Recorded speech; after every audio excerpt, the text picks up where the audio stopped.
I was about 8 years old, and there was a gas station in my hometown that had this big sign on it proclaiming that this was the spot of the world's best hot dogs.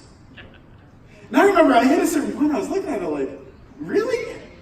Like, it seemed kind of weird that of all the places everywhere on this planet that sell hot dogs, this just happens to be the absolute. And I remember the moment when it hit me like, wait, they're just saying that. Like, they didn't have like some kind of international taste test and this particular gas station happened to win it. They were just putting that up there to try and get me to buy their hot dogs. If you can't trust gas station signs, what can you trust? Christine has learned that she can't take me at my word. It really didn't take her long to no longer believe me when I told her that Mitchell had been kidnapped by cupcake pirates or that he was secretly a lizard. I mean, right now, she doesn't even pause. She just goes, Dad, I don't believe you. There's a lot of areas that we've seen that erosion of trust, that we don't believe people anymore. Do you know that people used to trust the government here in America? Really, you go back just a few decades and you ask people, do you agree with the statement, I trust the government? It would be like 75% of them who would say, yes, I do. We tend not to believe news anymore.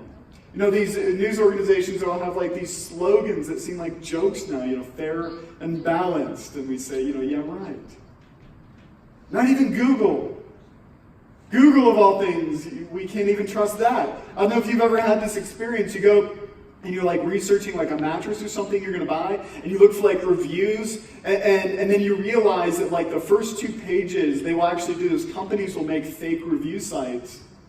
Like, oh, this is the best ever, like totally not going to fall apart in 2 years. And they'll like populate the search results to get you to buy their product we're being marketed to.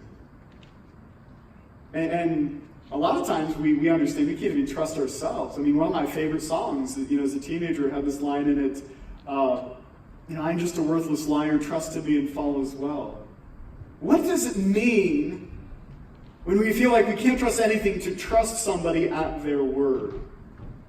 So we're continuing through the Sermon on the Mount here, and Jesus in Matthew chapter 5 verse 33 says this, Again you have heard it said that it was said to those of old, You shall not swear falsely, but shall perform to the Lord what you have sworn.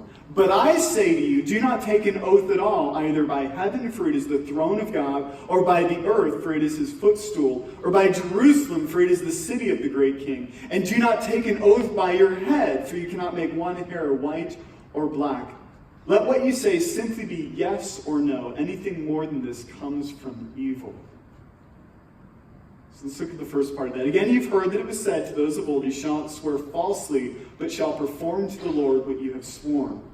People during that time would swear oaths as a way of saying, you can trust what I'm saying to you right now, or that I'm going to do what I'm promising to do.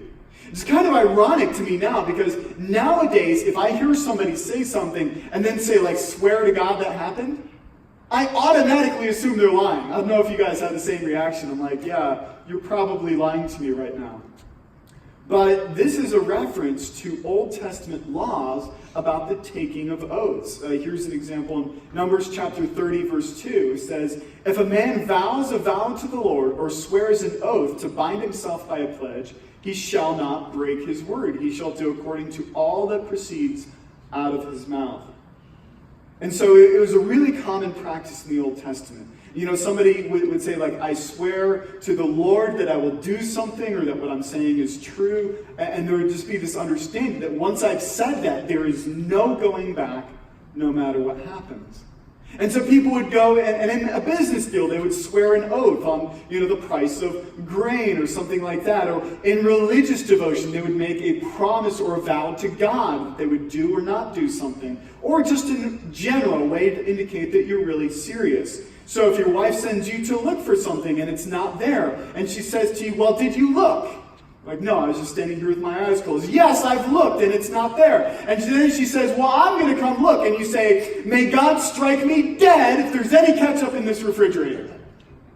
And then she goes and looks and, well, there it is. And now you've got a problem, don't you? And Sarah told me, you always say you died for me, but you never have.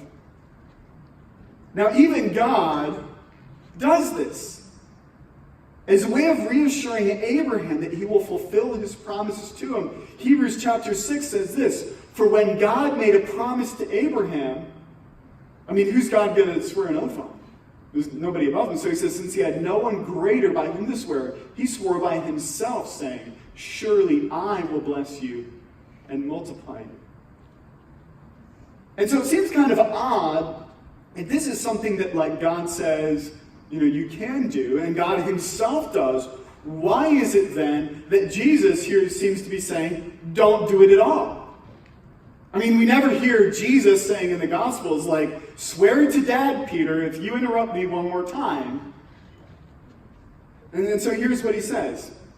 But I say to you, do not take an oath at all. Either by heaven, for it is the throne of God, or by the earth, for it is his footstool, or by Jerusalem, for it is the city of the great king, and do not take an oath by your head, if you cannot make one hair white or black. See, what's going on is by the time of Jesus, they developed this really elaborate system of oaths that people could take. Because their thinking was this, if I take an oath by the name of God, that is a really bad thing if I were to ever break it. So I don't want to be in such a bad spot, so I'm going to take an oath on a lesser thing. That way, if I have to go back on my word or I don't follow through, it's not as bad. And so they would swear by heaven or by earth or Jerusalem or your own head. Jesus, later on in Matthew, again, calls people out for this. He says, woe to you blind guides who say, if anyone swears by the temple, it is nothing. But if anyone swears by the gold of the temple, he's bound by his oath. And so again, people just have this elaborate system of this is if you swear on the temple, well, you might be able to go back on that. But the gold in the temple, he says, that's ridiculous. Some of you when you were younger, right? Swear to God and hope to die, stick your pinky in my eye, or something like that. And we had these elaborate oaths that you come up with, and you hit a point where it doesn't matter what you say, it's not going to make you any more likely to follow through on it. But at the time, you had a system of, stuff you could go back on and stuff you couldn't. People today will sometimes add a variety of options, right, to swear on. People might say, I swear on my firstborn child. I swear on my mother's grave, or on the one ring of power if you're going. And so their understanding, though, is if I break one of these lesser oaths, I'm not sinning because I've not swore to God. Like a kid making a promise with his fingers crossed behind his back. I've yet to, by the way, see anybody do that during marriage vows. I'd be really concerned. For richer and for poor, I don't know about that. And so Jesus says, look, all of your oaths, all of your vows are before God. He's the one who's a witness to all of this. Kids that will come here, youth prayer, don't lie, you're in church. Don't lie at all. And he says, you can't pledge anything to back up your word that you can truly call your own. What are you going to swear by heaven? That's not yours. Temple's not yours. It belongs to God. He says, you don't even control the hairs on your own head. You can't swear by yourself. You can't even turn one hair black or white. I'm waiting for somebody out there to develop a Christian just for men with that line at the bottom of it, doing what Jesus said we couldn't do. Instead, Jesus says this. He says, let what you say simply be yes or no. Anything more than this comes from evil. He tells them, look, just be people of your word. People should know, as they interact with followers of Jesus, that if we say something, we will do it. We don't need to add anything necessary. It should be the testimony of our character that we are promise keepers. Mean what you say. Sarah and I just watched this documentary on Netflix about the Mayo Clinic, world-famous hospital, and for nearly a century, it was run, part of it as a co-op between this group of nuns and, this hospital. The nuns would, run the hospital, and the doctors would, see patients there. And so it was this really complex, large organization it became. And yet the cooperation between the nuns and the doctors of the Mayo Clinics for nearly a century was just word of trust. They didn't have any written contracts. They just said, this is what we're going to do, and they did it. Nearly 100 years.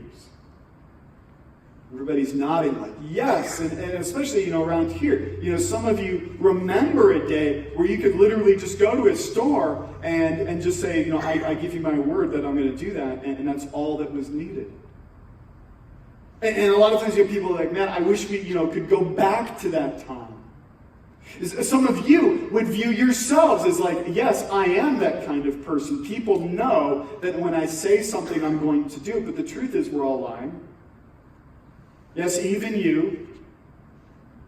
Is there anybody here that can tell me you have never gone back on your word at all? Sometimes we forget. Now, how many times have I told you guys, if I'm telling you I'm going to do something and you don't see me immediately put a reminder on my phone, it's like 50-50 if I'm going to remember later. Sometimes we're not able to keep our word because of things out of our control. Christine is becoming really aware of this. And really, there's nothing worse than a kid telling you, but you promised, right? And so I'm trying to give her these conditional promises. Like some school event, I'll be like, okay, I'll be there. And she's like, well, unless something happens, right? So there's an asterisk, unless prevented by, something greater that I can't control, yes, I should be there.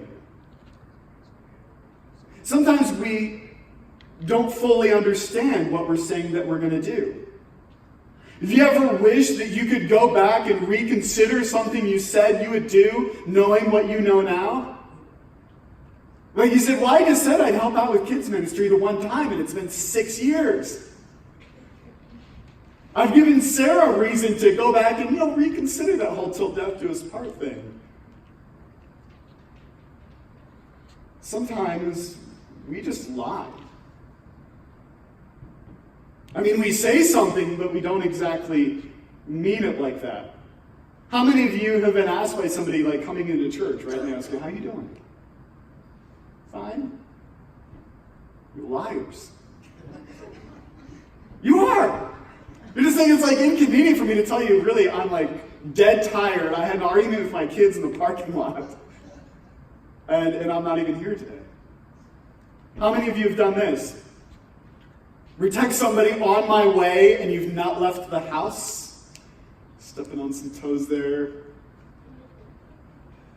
You do know that your text messages are going to be read at the final judgment, right?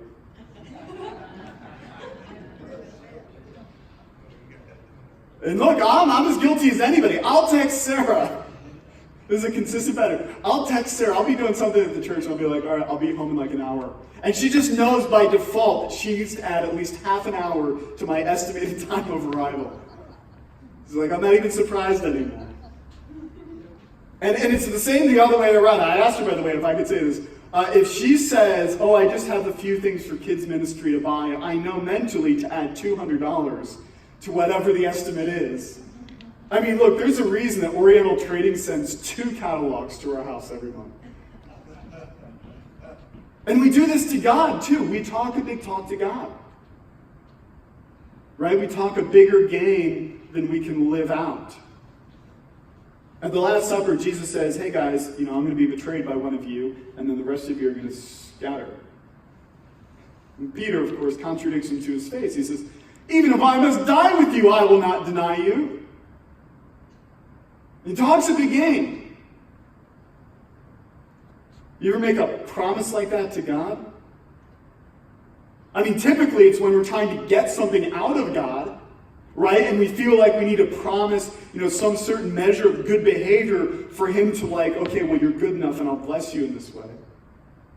We make some kind of vow like, God, I'm never doing that again. I'm never losing my temper like that again until the next time I play Monopoly, I promise God. And it's not wrong to desire that. The problem comes down to our ability to follow through on what we're saying we're going to do. I mean, it's not even like a few hours later that Peter's, at the fire and people are asking him, hey, didn't I see you with Jesus? And he begins to invoke a curse on himself and to swear, they do not know the man. Can't tell you how many times I have found myself starting to make some kind of promise to God and immediately checked myself do I really mean what I'm saying? I mean, this is Peter trained by Jesus himself. And he felt like that. How many times have I let my mouth run faster than my legs can carry me? And so it poses a problem for us, right? Because Jesus says, look, there is no special exception that you can give yourself to go back on your word. We should treat literally everything we're saying to people as though we were making this solemn vow before God. Cross my heart and hope to die. If we treated everything we said like that, if we know how to break our promises, I'm untrustworthy. I need grace. Now remember, this is the point that Jesus is going through the whole sermon. He's just going through and wrecking these people because they think they can follow God the way God's law is intended. And Jesus is saying, no, you don't live up to that. You think you're a person of your word, but you're not. Jesus, though, keeps his word. He makes promises, many of them. Here he's just told us, blessed are the meek, the poor in spirit and pure in heart, the peacemakers and the persecuted. And then typically here's where I tell you, how Jesus lived out what we can't, but I'm going to let you answer that for yourself. Has God been trustworthy to us? Jesus promises not to turn away anybody who comes to him. Can anyone testify this morning that God took you back when you wouldn't give yourself a second chance? Jesus promises to make his dwelling place within us. Anybody here have the Holy Spirit living in you? Jesus promises that our sacrifices will be worth it. Can you say that what you've given up for him has been worth it? Jesus promises that we're going to have trials in this life. But he says he's been faithful in that. And yet Jesus promises his followers that he will be with them to the end of the age. Anybody here had Jesus with you in those moments of trial? See, I wrote this sermon, and I had it done Saturday. And Sarah goes into labor on Sunday. And as I wrote it, I was like, the ending, I need something else, in there. It's not quite finished. And God decided to give me something to say there. Because it's all well and nice to sit here in a church building surrounded by nice church people and say, oh, God is faithful. There was this moment that, Finn was born and, I'm about to pass out because I don't do all the medical stuff. And, I recovered my senses and I'm standing there and you can just tell as the nurses begin to get worried. And that awful appearance of the way his chest was sucking in as he's trying to catch his breath, and then they take him away from you, and there's just hours of sitting there waiting and watching, and they're coming in, every, half hour to tell us how he's doing, and now we're talking about him transferring out, and this is where it gets real. We have left the philosophical behind.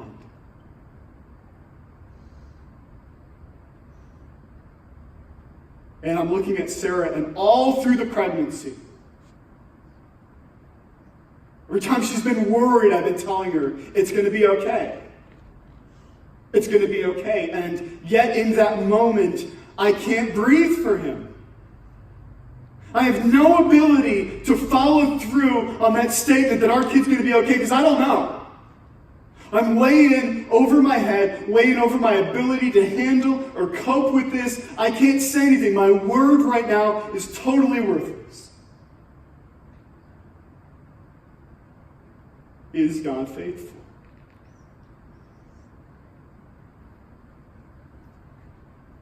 Does he hear me? Is he going to be good no matter what happens from here?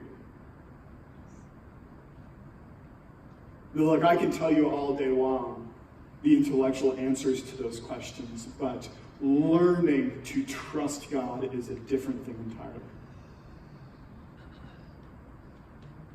And maybe you're saying, like, hey, I want to be there. But I've been burnt so many times by so many people that I trusted that I can't. Or like, well, you've got the nice story, Pastor. Your kid came home. Maybe you've got a story like that and it doesn't end with a happy parade at the end.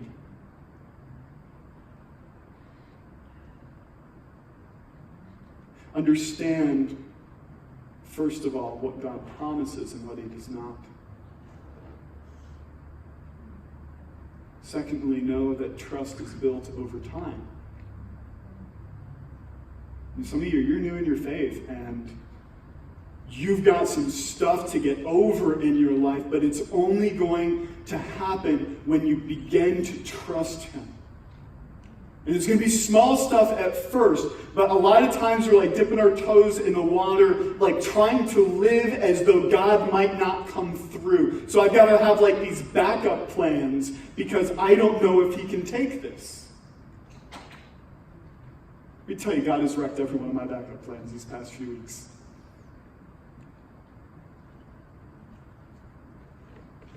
And he has brought me to nothing.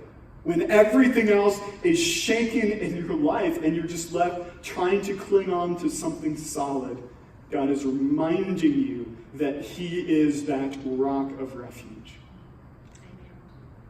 Everyone who believes in him will not be put to shame.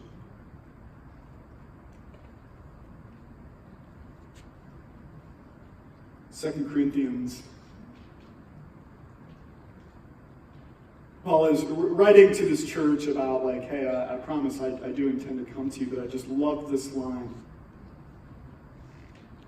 And it just reminds him as he's talking about something totally unrelated. He says, but remember this, guys, all the promises of God find their yes in him, find their yes in Jesus.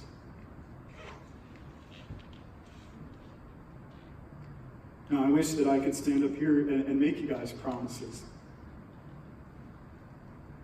I wish I could promise, my kids, nothing bad is ever going to happen to you, or I'm going to do this and I'm going to do that. But again, I understand the limitations of my words and my ability to follow through. All I can do is point you today to the promises that God gives. And I can tell you that if you build your life on those, come what may, he will prove himself to be faithful. Let's pray.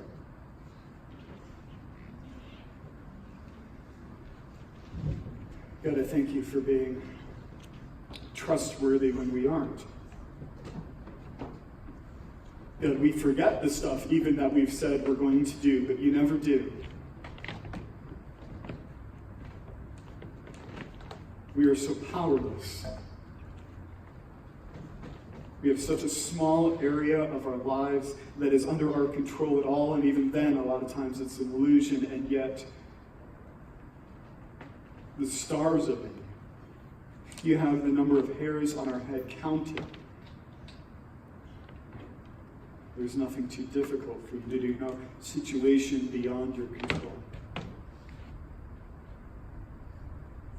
You never fail.